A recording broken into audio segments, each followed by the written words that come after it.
কে তেতো খাবে? এই যে ও তিনজন খাবে, ও তেতো খাবে। কাও কাও কাও কাও কাও। সবাইকে দাও, সবাইকে।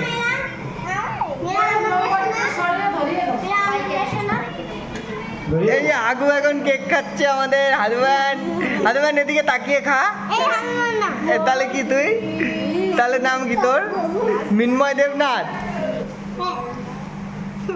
ও তো তেতো খাবে, ওকে ও তো তেতো খাবে। এই যে অর্ক দাদা, পোকলা দাদা। পুরোটাই নিয়ে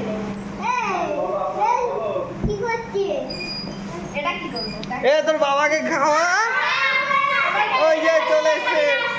এ তাড়াতাড়ি খাওয়াই দে। হ্যাঁ, কাটা হয়ে গেছে। ওই যে আরো লোক এসছে ওখানে, দেখো লেট করে গেছে, কেক কাটা হয়ে গেছে। তারপরে ওই যে আরেকজন এসছে। এই যে বদ্দা চায়ের সাথে কেক দিয়ে মিক্স করে খাচ্ছে।